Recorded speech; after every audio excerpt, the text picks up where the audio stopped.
Muy bien, Mm, podemos dar inicio. li- Listo, muchísimas gracias. En ese sentido, el día de hoy, 9 de enero del año 2026, damos por iniciada la ponencia magistral a través de la siguiente frase. El abogado no solo escucha, también comprende y representa los intereses de quienes buscan su ayuda. Un ameno y cordial saludo a todos nuestros visores que se encuentran conectados a través de nuestras redes sociales de la Asociación Jurídica Derecho en Línea. Quien les habla es Anthony Rosas en calidad de moderador.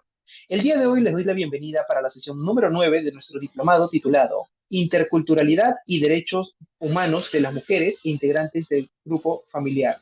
Con el convenio institucional del Ilustre Colegio de Abogados de Sullana, es grato comentar que hoy, bueno, es grato comentarles que nos honra presentar a una destacada profesional en este ámbito, que es el doctor José Hernán Neciosub, quien va a disertar el tema Taller, Casos, Interrogatorio y Contrainterrogatorio en Delitos Sexuales. Pero antes daremos a conocer aspectos relevantes de su hoja de vida.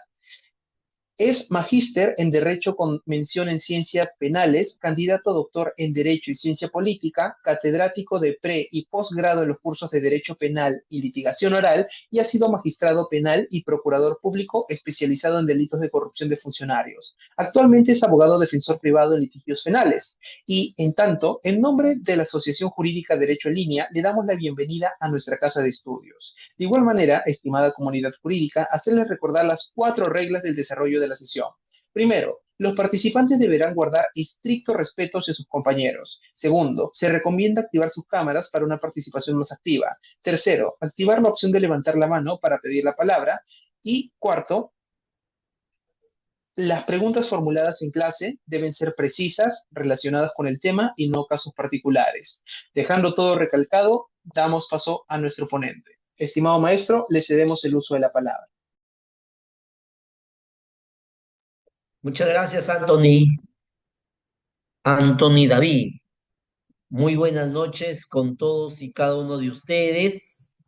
Es un gusto siempre poder estar en plataformas virtuales y así como también en aspectos en aulas presenciales para analizar algunos aspectos importantes del quehacer cotidiano que sucede en el día a día, específicamente respecto a la temática que se me ha planteado el día de hoy, enfocado en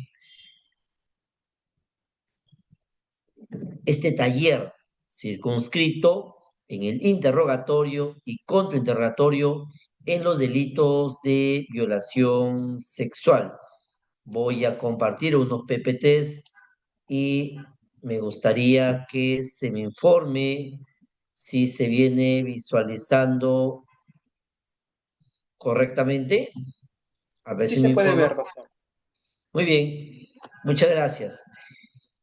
Bueno, en realidad voy a ceñirme al tiempo que se me ha establecido. Encarecidamente me gustaría que puedan prender sus cámaras porque eso va a retroalimentar sabiendo de que se está escuchando.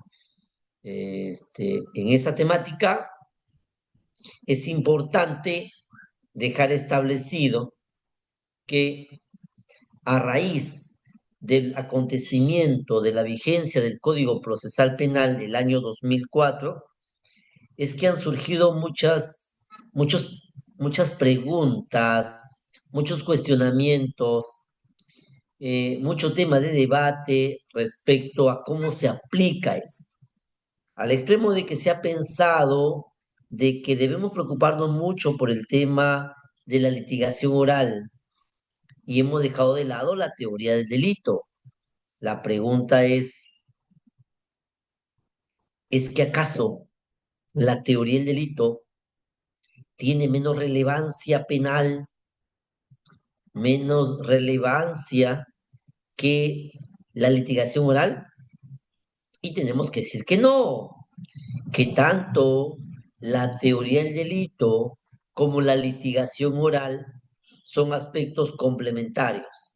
Entonces, la primera conclusión que debemos sacar el día de hoy es que es complemento la teoría del delito para la litigación oral. veo a veces con mucha emoción que los estudiantes de derecho y algunos abogados tratan de emitir sus videos en TikTok hablando el interrogatorio, el contrainterrogatorio, la objeción, el alegato de apertura, y a veces creemos que el conocimiento de las técnicas de litigación oral es más que suficiente para saber que manejamos el proceso penal.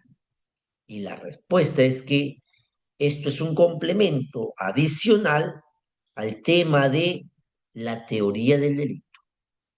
En ese orden de ideas, no podemos ingresar directamente a analizar el interrogatorio y el contrainterrogatorio en delitos sexuales si es que no nos detenemos en algunos minutos analizando los delitos sexuales. Y como es de conocimiento, jóvenes, que, por ejemplo, en la Corte Superior de Justicia de Lambayeque, desde mi perspectiva, habiendo sido magistrado penal en esta corte, existen delitos donde por la competencia y por la pena específicamente lo ven jueces penales unipersonales, el juicio oral, y jueces penales colegiados, el juicio oral. ¿Cuándo lo ve un juez unipersonal y cuándo lo ve un juez colegiado?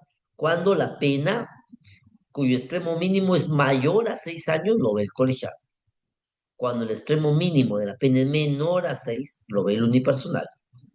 Bajo ese orden de ideas, señores, es importante que debemos señalar, y es de conocimiento público, que los delitos de violación sexual son tipos penales que lo ven los juzgados colegiados.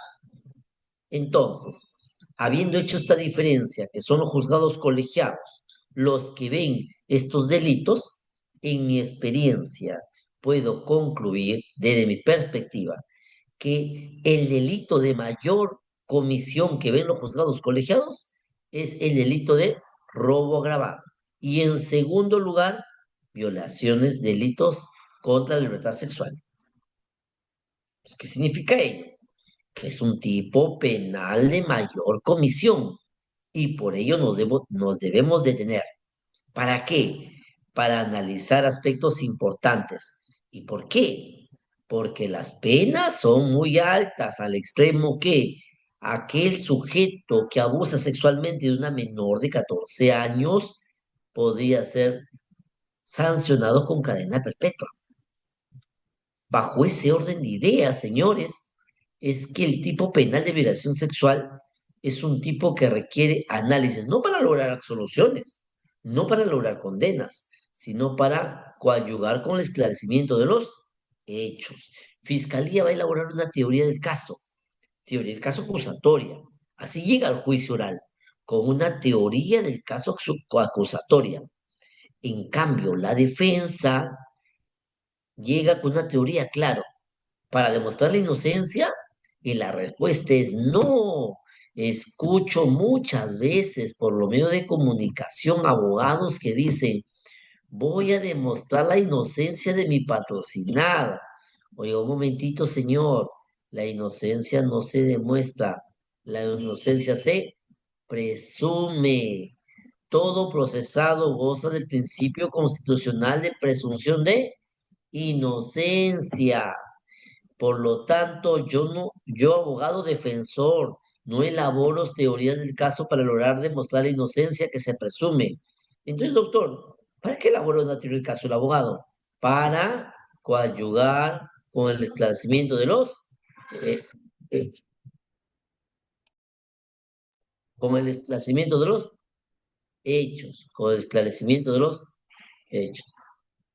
Entonces, muy bien, bajo esa temática es importante ahora analizarlo bien. ¿Y qué analizamos? Analizamos el contexto criminológico, el contexto criminológico de, el contexto criminológico en los delitos sexuales. Es importante analizar el contexto criminológico en este caso y para ello no nos vamos a detener mucho basado o en la reducción de un interrogante, ¿existirá la víctima provocadora en los delitos sexuales? Es que, doctor, ella inició, ella provocó, y basado en la temática de que ella provocó, puede ser una justificación para que la conducta sea típica. Y de ello es importante dejar establecido que a veces se argumenta bajo la línea de que la supuesta víctima anteriormente ya habría tenido relaciones sexuales con el presunto agresor. Entonces, si ya antes ya ha tenido una relación sentimental, sexual, entonces, por lo tanto, esto es consentido. Eso es justificación. Otro de los puntos que se pretende señalar para justificar es que, doctor, pero ella es movidita. Ella además le gusta ingerir bebidas alcohólicas en reuniones sociales. Yo estuve con ella y consumimos bastante bebida alcohólica y pasó lo que de repente no debió pasar. Ella viste prendas diminutas o muy sugestivas.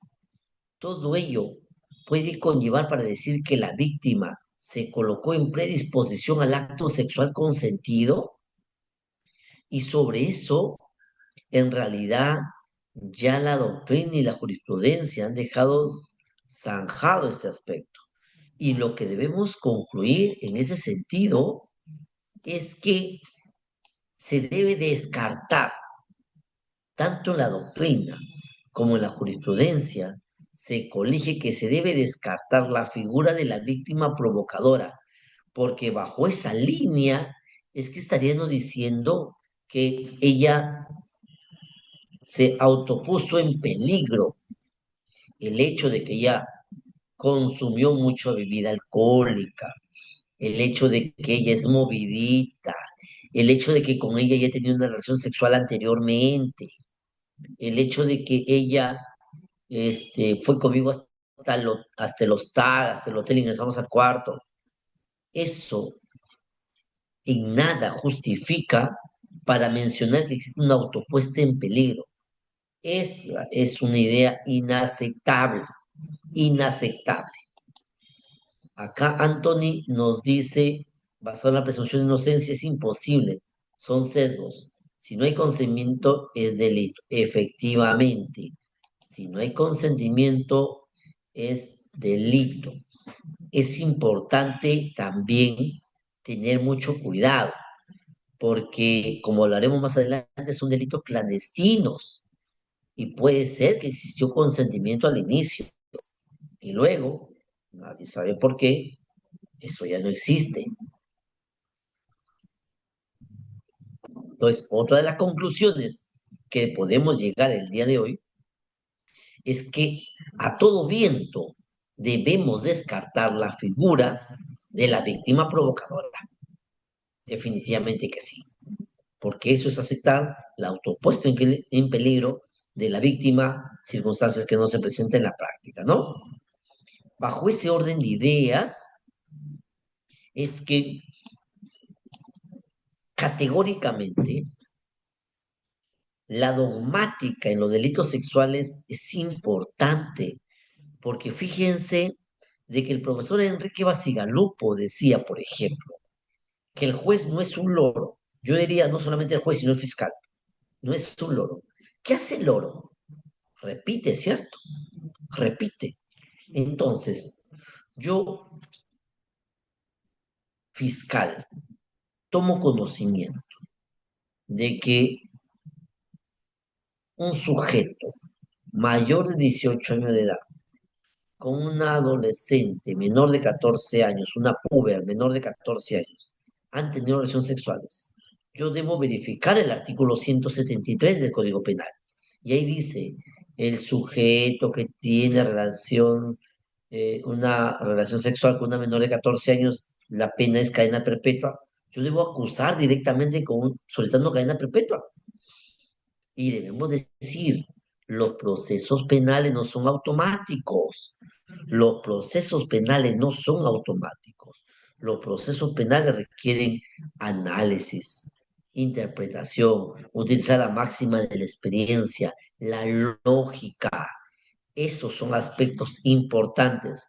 No debemos repetir lo que dice el código, si no nos vamos a convertir en loros. Debemos analizar, interpretar, y en ese orden de ideas es que, por ejemplo, se dice, en estos delitos de violación sexual, solamente puede responder penalmente quien realice el acto sexual, es decir, el autor de propia mano, solo puede ser autor aquel que accede carnalmente a su víctima, no puede ser otra persona. Y mucho se ha cuestionado, por ejemplo, la mamá sabía, dice, del acto sexual, la mamá sabía. Por lo tanto, ya permitía que ingresara el padrastro al cuarto donde estaba la menor y abusara sexualmente de su hija. Y esto bajo la línea de que era el padrastro quien los mantenía económicamente. La mamá podía responder penalmente por un delito contra la libertad sexual.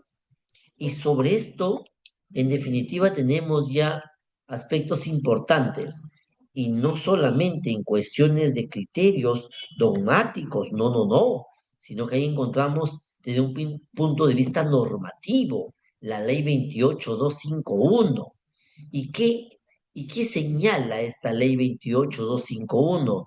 Da un enfoque doctrinal de esta concepción que se ha relativizado y está diciendo de que puede responder, se puede considerar como un sujeto activo sobre los delitos contra la libertad sexual, no solamente aquel sujeto que realiza una conducta de manera directa, sino también indirecta. En otras palabras, no es un delito de propia mano. El delito de violación sexual también puede responder aquel que es actuado indirectamente. De ahí que se admite la autoría mediata, la instigación, la coautoría. También se podía permitir, y ahí viene un tema de debate importante. Alex Cabrera dice, si la madre consciente se considera que sí, doctor, efectivamente, porque el delito de violación sexual no es de propia mano solamente, también se puede responder porque actuó indirectamente, ¿correcto? Muy bien. Hoy traigo una interrogante muy bonita. ¿Es necesario el total estado de inconsciencia de la víctima para la configuración del delito de violación en estado de inconsciencia? En otras palabras, para decir que hubo una violación sexual en estado de inconsciencia, ¿debe la víctima estar en un total estado de inconsciencia o más o menos? Para ello, tenemos la casación 697-2017 Esta casación 697-2017 no responde a la pregunta si es que es necesario que la víctima esté en un estado total de inconsciencia. ¿Qué no dice? No es necesario, fíjense, no es necesario que el consumo de alcohol o de sustancias psicotrópicas hayan colocado en un total estado de inconsciencia. Importante esta casación, uno, ¿ah? Sino que basta que se debilite de manera significativa sus facultades psicosensitivas.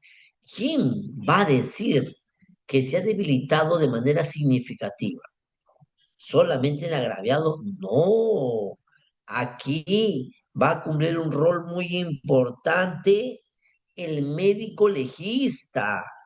Por eso, en el interrogatorio que pueda realizar el fiscal y también la defensa, si es que lo ofreció, va a tener que ser muy precisa en saber qué información necesita obtener para construir su teoría, demostrar su teoría del caso, en el sentido de que hay personas que pueden consumir algunas sustancias psicotrópicas, y se encuentran en un estado lúcido. Hay sí personas que consumen alcohol, un vasito y ya no están en un sentido lúcido, real.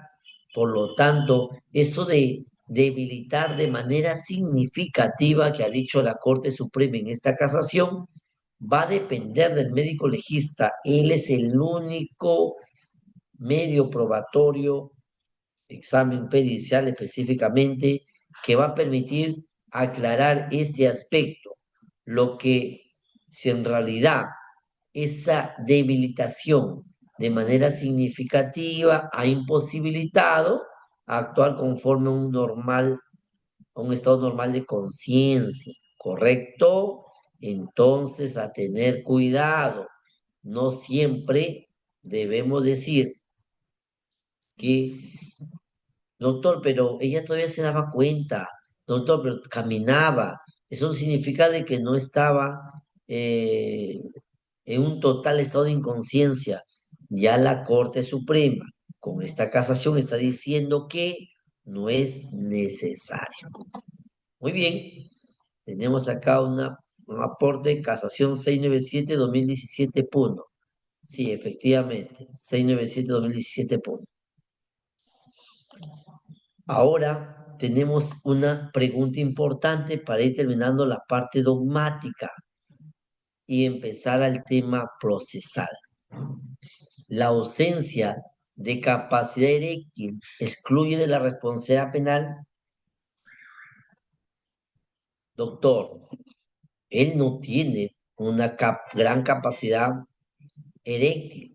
Por lo tanto, si no tiene gran capacidad eréctil a raíz de que le han operado de la próstata, por lo tanto, no podría responder penalmente. En esa lógica,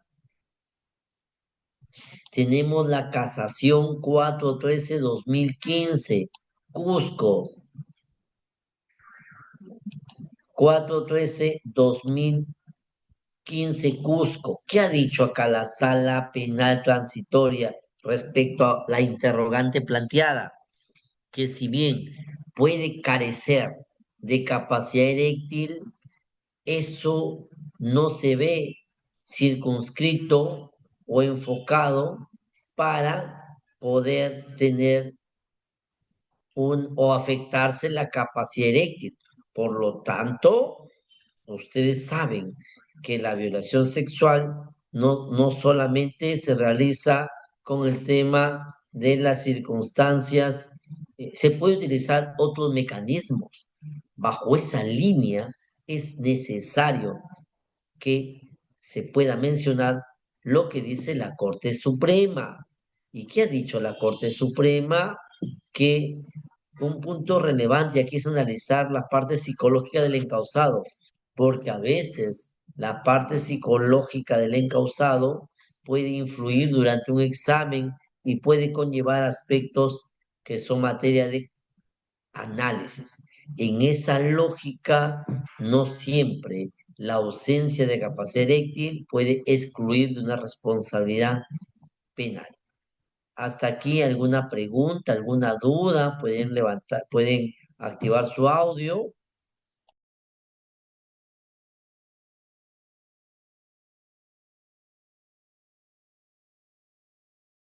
Espero que todo claro.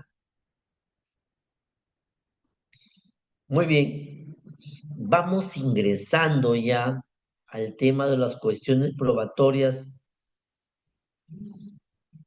al tema, muy bien, al tema de las cuestiones probatorias sobre los delitos sexuales. Y es que para saber la importancia de las cuestiones probatorias sobre los delitos sexuales, es lógico hacer una introducción para darle esa importancia que tiene el interrogatorio y el contrainterrogatorio en estos tipos penales, cuando se tramita en un juicio oral. Y fíjense, como es de conocimiento, estos tipos penales son clandestinos, como diría el jovencito Caletas, casi siempre, no siempre, casi siempre son clandestinos, donde solamente estuvo la supuesta víctima y el acusado. ¿Por qué debo creerle a la víctima? Porque es mujer. ¿Por qué no debo creer al acusado? Porque es varón. Entonces, no puede quedar en un tema este, de diferencias por estas circunstancias. Es necesario analizar varios factores. Como le decía hace minutos, aquí hay un tema fundamental. ¿Y cuál es el tema fundamental? El tema es que debido a que son delitos donde no existe muchos medios probatorios, es necesario darle la validez correspondiente, la averiguación, la corroboración consistente a las declaraciones de la supuesta víctima o del acusado. No olvidarse que la declaración de la supuesta víctima es un medio probatorio. La declaración del acusado no es un medio probatorio. Y a veces escucho hablar a algunos abogados por redes sociales que dicen que voy a demostrar con la declaración de mi patrocinado. Oye, un momentito, señor. La declaración del acusado no es un medio probatorio, es un medio de defensa. Por eso, si él quiere, declara, si él quiere, no declara, si quiere, declara en parte, eso puede hacer. Esas posibilidades que tiene que tiene el acusado, no las tiene el testigo. El testigo sí está obligado a a declarar. Él está obligado a declarar. Además, el testigo presta juramento. Y debido a que presta juramento, se va a enfocar en la temática de saber y entender específicamente estas aclaraciones. En esa lógica es necesario que los principales problemas probatorios en los delitos sexuales y que a veces ahí tiene el gran reto, tanto en el interrogatorio como el contrainterrogatorio, de poder demostrar cada uno su teoría del caso. Y el hecho de la teoría del caso está enfocado no solamente en lo que se dice, sino como ustedes saben, en lo que se va a demostrar. Dime definitivamente la imputación que ha dicho el Ministerio Público para yo saber de qué forma me voy a defender. Por ello, el interrogatorio, el contrainterrogatorio cumple un rol muy importante. Máxime, si tenemos acá la tendencia de que son secretas o encubiertas. Y además es necesario y es de conocimiento público que aquí los medios probatorios son escasos. Tenemos la declaración de la supuesta víctima y siempre digo supuesta víctima, ¿por qué?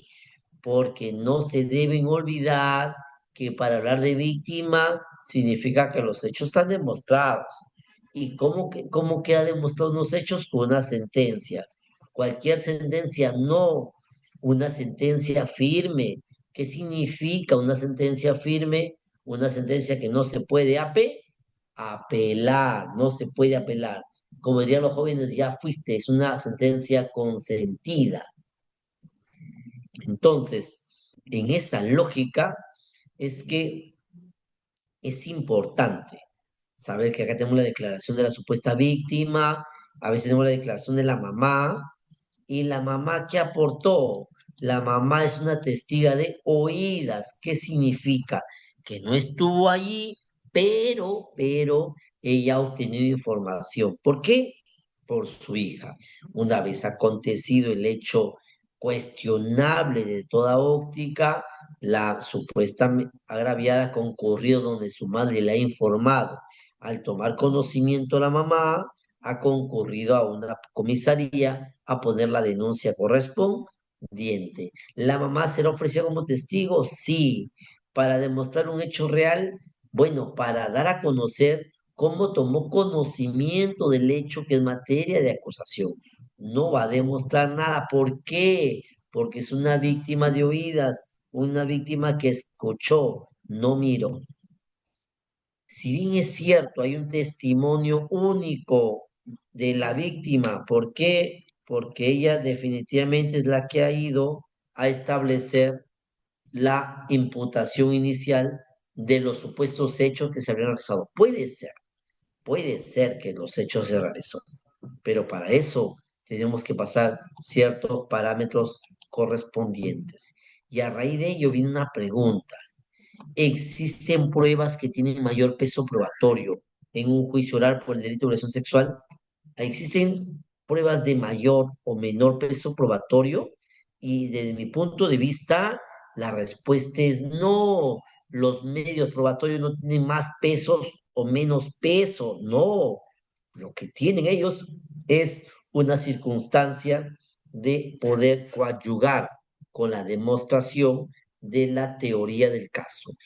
Yo, fiscal, tengo una teoría del caso acusatorio, ofrezco mis testigos, ofrezco mis peritos, ofrezco mis documentales. Entonces será mis testigos quien a través de la facilidad, de la tranquilidad correspondiente, pueda hacer su interrogatorio. Si no es mi testigo, yo puedo preguntar sí. ¿Cómo se llama eso? Contrainterrogatorio.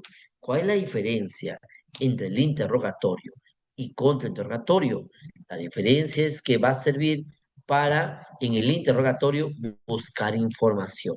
En el contra, no se busca información, pero digamos, esa consistencia del medio probatorio, si son testigos, va a ser el interrogatorio y el contrainterrogatorio los que van a ser el pilar fundamental para direccionar las teorías de cada uno de los procesados. Entonces, la simple coherencia y precisión del relato de una supuesta agraviada en delito de violación sexual será verdadero. Fíjense, hay una famosa figura muy importante, la revictimización de la víctima, la revictimización, que significa que en estos casos siempre se protege a la supuesta agraviada y a mí me parece correcto. Eso está muy bien en todos los sentidos.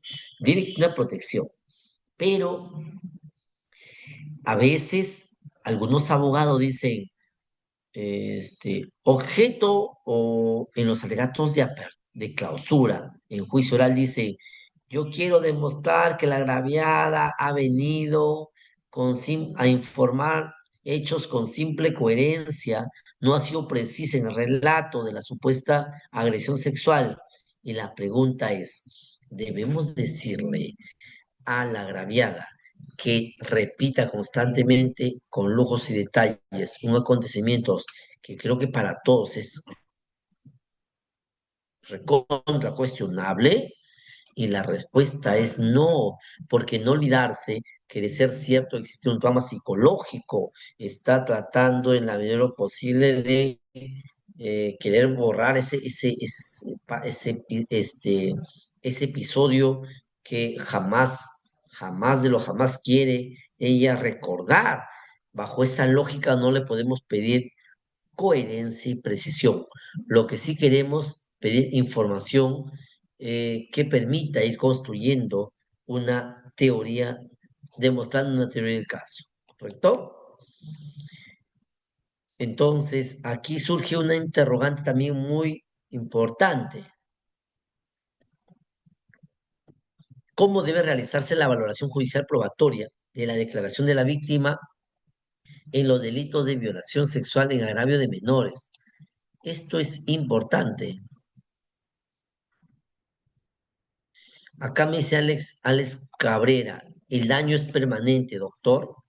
Definitivamente, en mi experiencia como magistrado, puedo darme cuenta a veces a través del principio de inmediación de hechos que han pasado hace mucho tiempo, pero cuando la testigo llegaba al juicio y daba a conocer su, la historia negativa oscura que ha pasado por este hecho, la verdad es que se colocaban mal emocionalmente. Yo creo que no es para menos colocarse mal ante unas circunstancias que no quieren volverse a acordar, pero que lamentablemente se tiene que realizar para establecer la famosa figura de la demostración de la información. Por ello, podemos decir que en algunos casos el daño es permanente. Cometido el delito al sujeto pasivo. Sí, el daño es permanente, casi siempre. En ese saber y entender, jóvenes, aquí cumple un rol muy importante. ¿Y cuál es? El Acuerdo Plenario 2-2005. 2-2005. ¿Qué nos dice el Acuerdo Plenario 2-2005? Nos está diciendo este acuerdo plenario que se adelantó para que una declaración de una supuesta agraviada se le dé la consistencia correspondiente para demostrar la teoría del caso de fiscal, tiene que cumplir ciertos requisitos o garantías, que son tres. Ausencia de incredibilidad subjetiva. ¿Qué significa, doctor, que exista ausencia de incredibilidad subjetiva para dar por cierto lo que dice una de una procesada, no, disculpe, una agraviada? ¿Qué significa ausencia de incredibilidad subjetiva? Que entre la supuesta agraviada y el acusado o la familia del acusado con la supuesta agraviada o la supuesta agraviada con la familia del acusado, exista odio, rencor, envidia. Si existe odio, rencor, envidia, definitivamente podemos señalar que aquí no se da la intención de dar por cierto una declaración. Ahí estaríamos ante la presencia de incredulidad subjetiva. Otro de las garantías que tiene el acuerdo plenario y que se debe tener en cuenta es la verosimilitud enfocado en qué, en la veracidad de la información que ha dado la supuesta agraviada, la cual tendría que ser corroborado con otros medios probatorios. ¿Qué, por ejemplo? Es que el otro medio probatorio podría ser acá la declaración pericial del médico legista, declaración pericial del del psicólogo, que van a permitir demostrar indirectamente digamos, esa unión de partes que van a tener como finalidad lograr una absolución o una condena. Pero además la persistencia en la incriminación, que es lo que mayormente se trabaja, la persistencia en la incriminación. ¿Por qué? Porque a veces dicen, oiga, yo dije en sede policial porque mi mamá me obligó, me descubrió con mi enamorado y como mi mamá me dijo, ¿cómo es posible de que tú tengas una relación sexual con dicho sujeto? Y ella le dice, no mamá, yo no tengo relación sexual, él abusó de mí, por ejemplo. Entonces, ese acontecimiento ha conllevado para que la mamá denuncie, pero en juicio llega y dice, no, no, no, señores jueces, no es así, él no abusó de mí, tuvimos una relación sexual por mutuo consentimiento. Entonces, ¿notamos la persistencia? No notamos la persistencia. Una cosa dijo la comisaría, otra cosa dijo el médico legista, otra cosa dijo el psicólogo. Total, tantas versiones acá que en definitiva no se podía dar por cierto estos aspectos. Entonces, regresamos y decimos, el acuerdo plenario 2-2005 tiene que cumplirse todas estas tres garantías para decir que se probó el hecho. Basta que uno no se dé para no dar por cierto este acontecimiento. Hasta aquí, ¿alguna pregunta, alguna duda? Pregunten, por favor.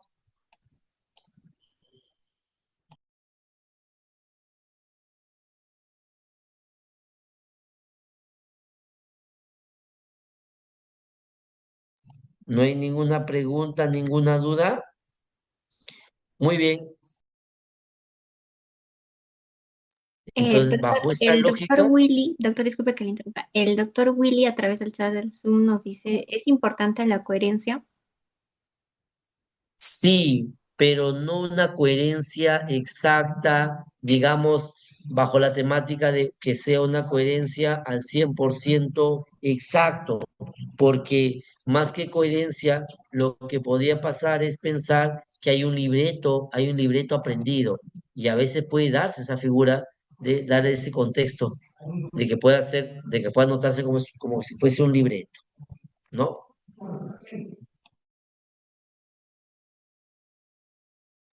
Bien, ¿alguna pregunta adicional respecto a esto? En el chat dice, ¿es importante la coherencia? Ya lo tenemos entendible. En las declaraciones desde sede policial es importante tener en cuenta las declaraciones que se brinda al respecto, ¿no? Muy bien. Y fíjense, entonces, ahora tenemos un interrogante también importante a la vez.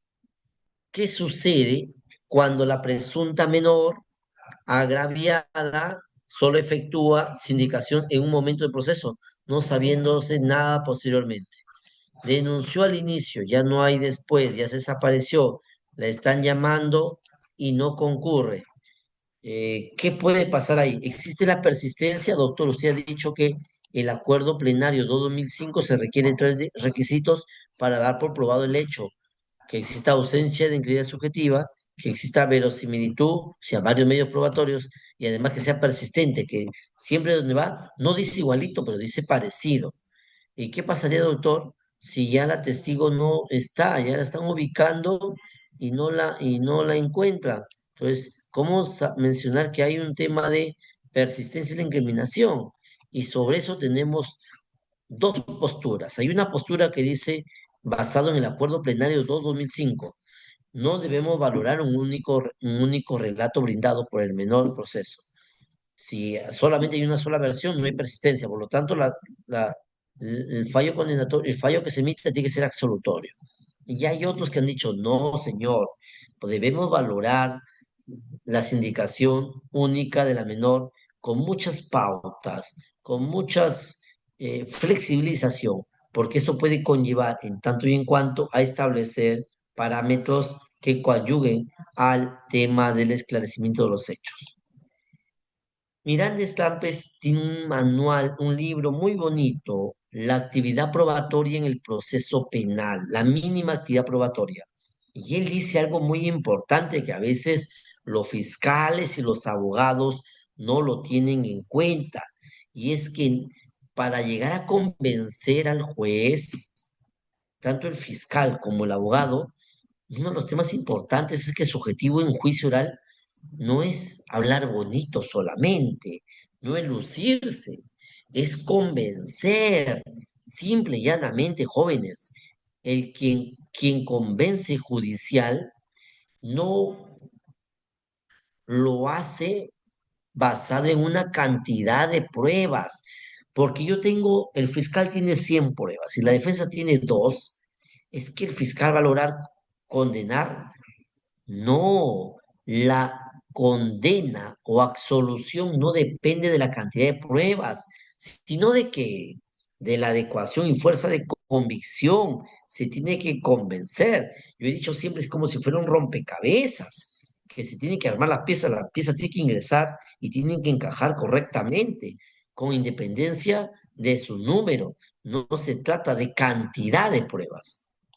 En esta lógica ya ingresamos a la parte final, específicamente al interrogatorio. Ya nos hemos dado cuenta la importancia de los testigos directos, de los indirectos, de los peritos, pero ya pues muy bien, yo lo ofrezco. ¿Y qué debo hacer?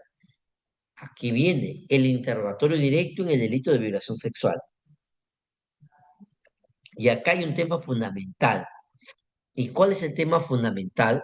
Es que en el interrogatorio directo se busca información.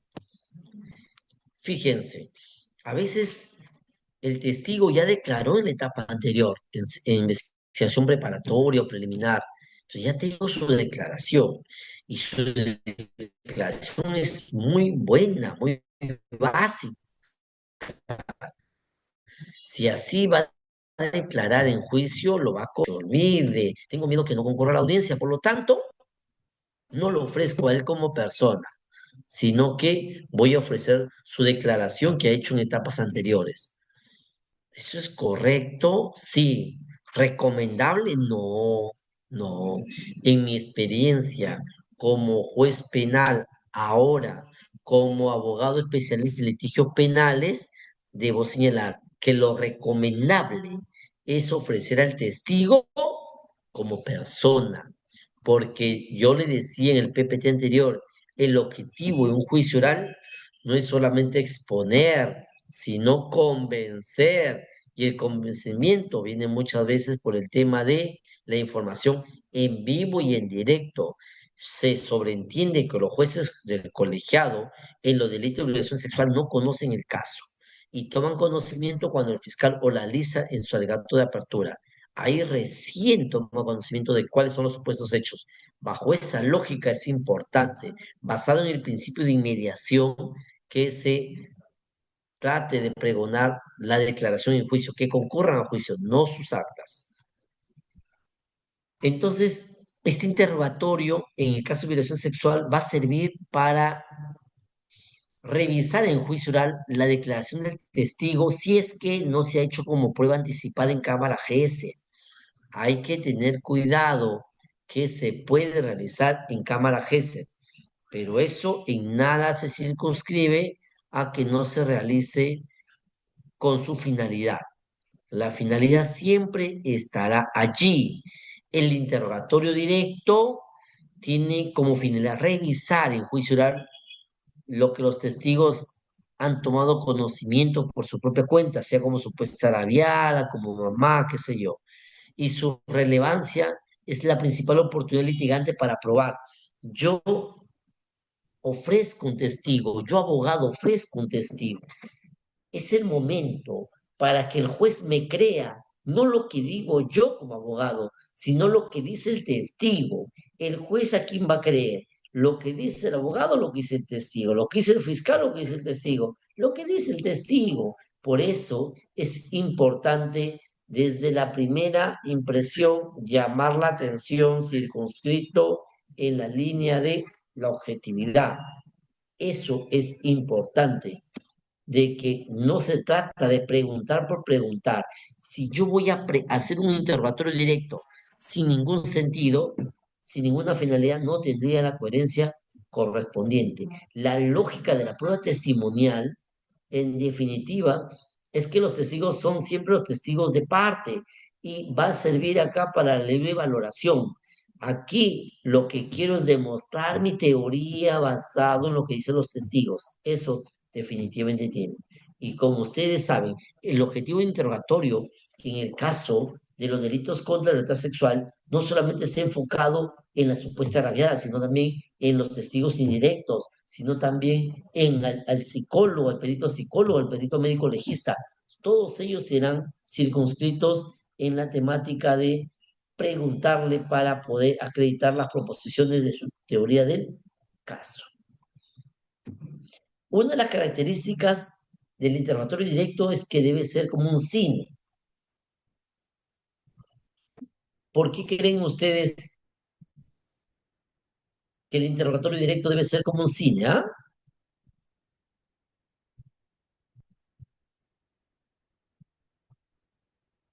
Me pregunta Jorge Alberto Mejía, doctor, ¿se puede hacer denuncia de tocamientos indebidos a una mujer de 17 años? Los hechos fueron hace 6 años. Puede hacerlo. La pregunta es, ¿por qué tuvo que esperar 6 años para interponer la denuncia?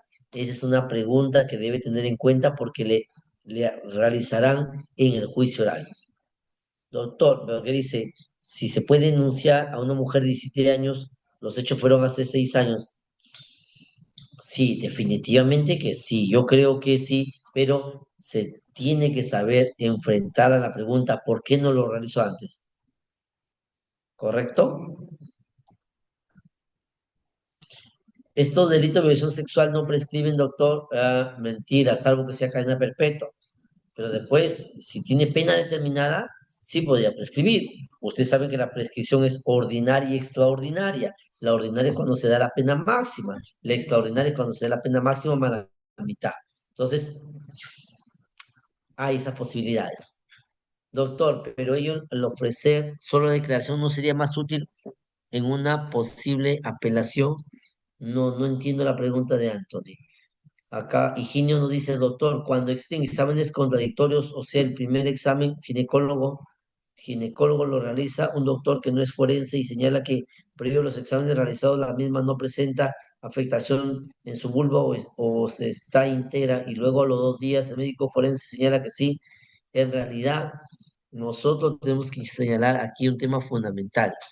El tema fundamental es que el perito oficial puede tener una opinión, el perito de parte puede tener otra opinión. En definitiva, aquí se tendría que solicitar un debate pericial para tratar de sacar conclusiones a quién se le debe creer.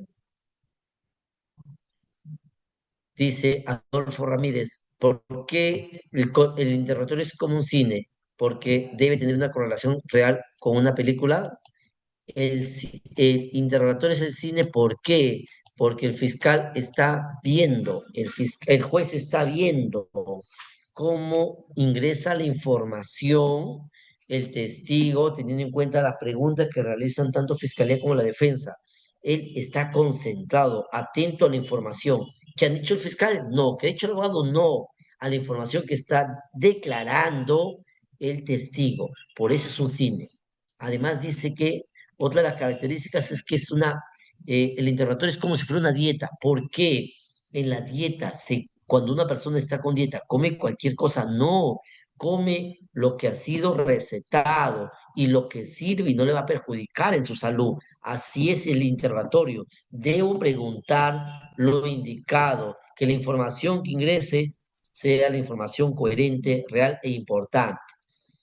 Y aquí las preguntas que se realizan en el interrogatorio es mi testigo y vengo diciendo, aquí le van a creer al testigo o al que pregunta, al testigo. Por eso que las preguntas deben ser abiertas. ¿Qué sucedió esta mañana? ¿Qué pasó? ¿Cuál fue su reacción? ¿Dónde sucedió?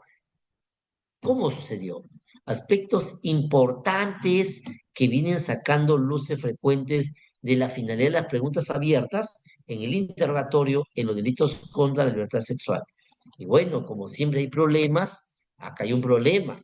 Yo quiero ofrecer un testigo, pero uno se confunde rápido, el otro es nervioso, el otro argumentativo, el otro no recuerda. ¿A quién ofrezco? En realidad es un tema que tiene que reunirse con los cuatro de forma independiente y poder sacar sus propias conclusiones. Y el contrainterrogatorio, para ir terminando en el delito de lesión sexual, ¿qué significa? Significa preguntar a quien no has ofrecido.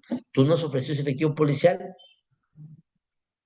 Tu abogado de la defensa no lo has ofrecido, no puede ser interrogatorio. Tienes que hacer contrainterrogatorio, buscar información. ¿Para qué? Para analizar si efectivamente va a conllevar a retroalimentar tu teoría, fortalecer. Hay que atacar la credibilidad personal del testigo. La agraviada dice, él accedió contra mí porque sacó un cuchillo. Dice la supuesta agraviada le ha dicho al fiscal. La defensa le dice, señora, usted ha mencionado que accedió carnalmente porque se sintió amenazada por un cuchillo. Sí, ¿cómo era el cuchillo? Y ella levanta la mano y señalan que la distancia aproximadamente sería de 50 centímetros, pero como el cuchillo estaba como objeto de prueba y abren el cuaderno de medio probatorio, se dan cuenta que el cuchillo era de este tamaño, o sea, tenía 15 centímetros. Entonces, ¿cómo es posible que ella diga de un tamaño diferente? Entonces, aquí en definitiva lo que está conllevando es establecer a romper la credibilidad personal del testigo, ¿correcto? Y además no solamente debemos buscar atacar la credibilidad personal del testigo, sino también del testimonio. El objetivo es que lo que yo he dicho que voy a demostrar, lo demuestre con mi testigo. No se trata de relucir que el testigo, lo que el testigo no dijo, sino tratar de que lo que yo necesito, me he comprometido, lo diga el testigo para luego decir, lo demostré en dónde y mi alegato final. Miren, acá tenemos un ejemplo donde se puede atacar la credibilidad personal de un testigo. El fiscal dice, señorita Yanira Salazar, dijo usted que llevaba 3 años de noviazgo con el procesado, ¿no es cierto? Ese es un contrainterrogatorio. Sí, señor. Y manifestó también que espera un hijo de Carlos. ¿Eso es cierto? Sí. ¿Le ha dolido que Carlos haya estado todo este tiempo en prisión? Correcto. ¿Correcto? Claro, por supuesto. Él me ha hecho mucha falta. Y usted haría cualquier cosa para que Carlos saliera de prisión. Es mi novio. Yo haría todo para ayudar. Hasta mentir y decir que él estaba con usted la noche de 20 de julio. No, yo no lo haría. Este es un contrainterrogatorio que hace el fiscal importante para demostrar o atacar la credibilidad personal del testigo. Y del testimonio, fíjense esto. Señora Gloria Dávila, antes de declarar en esta audiencia, usted ya había declarado ante la fiscalía, le dice la defensa, ¿no es cierto? Así es. La defensa le dice, ¿y usted en esta declaración dijo cuando se acordaba sobre los hechos que acababan de suceder? Sí, según me acuerdo y según me preguntaba. La defensa le dice, y usted manifestó solo que se trataba de un muchacho alto de unos 25 años. No me acuerdo. ¿No se acuerda qué dijo ese momento? No. Con permiso, señor juez, pongo de frente al testigo la declaración. Señora Dávila, ¿esta es su declaración? Sí, es esta. Y usted la leyó y firmó dejando constancia que estaba de acuerdo con lo dicho. Sí. ¿Qué conclusión llegamos? Que la defensa quiere desacreditar lo que había firmado en un momento. En conclusión, en el contrainterrogatorio no debemos pelear con el testigo. Eso es un grave error que pasa en la práctica. Debemos saber por qué no hacer preguntas abiertas en el contrainterrogatorio. ¿Por qué? Porque en definitiva no se busca información. Lo que se llega es atacar una versión brindada tanto en el interrogatorio realizado por quien ofreció. ¿Correcto? Bajo esa línea, tratado de cumplir la temática en el tiempo correspondiente. De repente, en tiempos posteriores podemos ampliar esta temática. Siempre trato de ser un poco didáctico. He tenido el tiempo que se me ha otorgado y estoy respetando el plazo correspondiente. Si existe alguna pregunta, alguna duda, actos a poder responderlo. Si no, igual espero puedan compartirles las diapositivas que les he enviado. Claro que sí, doctor. Muchísimas gracias por haber compartido con nosotros su tiempo y sus conocimientos respecto al taller de casos de interrogatorio y contrainterrogatorio en delitos sexuales.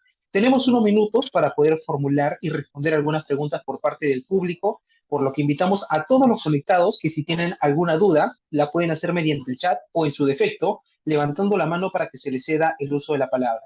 En este sentido, les invitamos a levantar la mano o de lo contrario, procederemos a cerrar la ronda de preguntas. A ver, esperemos unos minutos, por favor.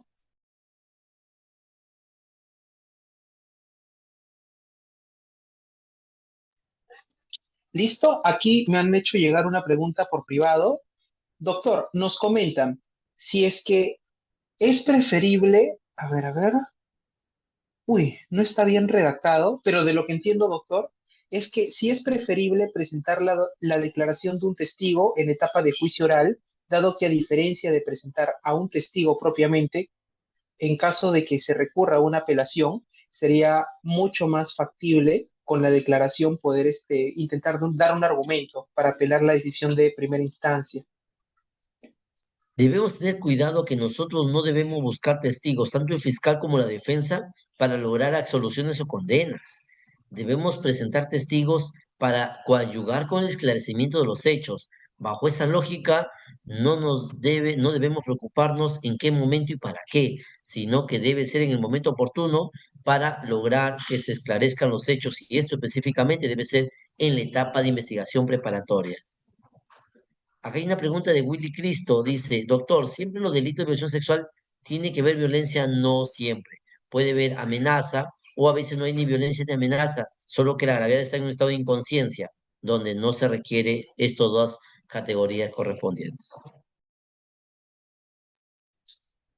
Excelente, doctor. Muchísimas gracias. De igual manera, invitamos a todos los participantes a levantar las manos si tienen sus dudas, porque de lo contrario cerraremos con esta pequeña ronda de preguntas.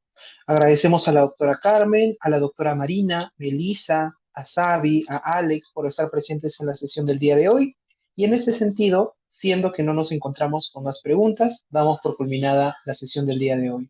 Estimado, a ver, permítame un momento. Doctor, tenemos una pregunta de Alex. Nos comenta, detallar día y hora aproximada de violación recién en juicio oral no puede ser considerado como una incoherencia.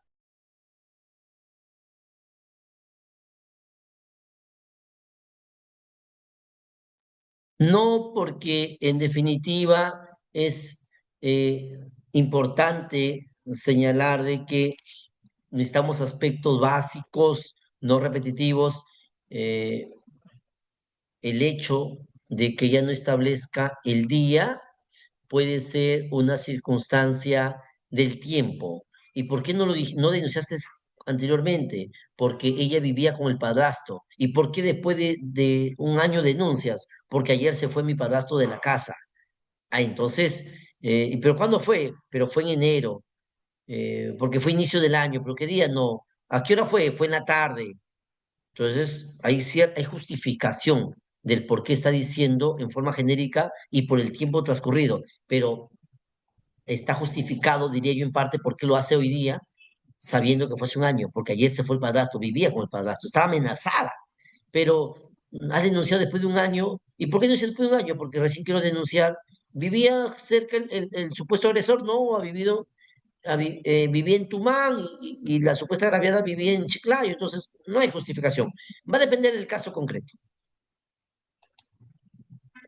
Excelente, doctor. Muchísimas gracias. En ese sentido, siendo las 9 de la noche y siendo que ya no tenemos más preguntas en nuestro repertorio, damos por culminada la sesión del día de hoy y brindamos unas últimas palabras finales.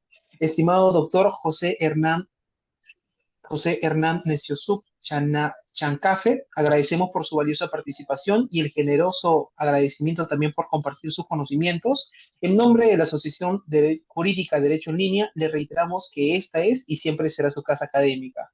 Esperamos seguir contando con usted en futuros eventos académicos y también agradecemos en ese sentido a todos nuestros participantes. Gracias por su asistencia y su activa participación. Fue un honor Gracias a acompañarlos ustedes. esta noche. Gracias, chicos. Muy Muchísimas buenas gracias. noches. Gracias.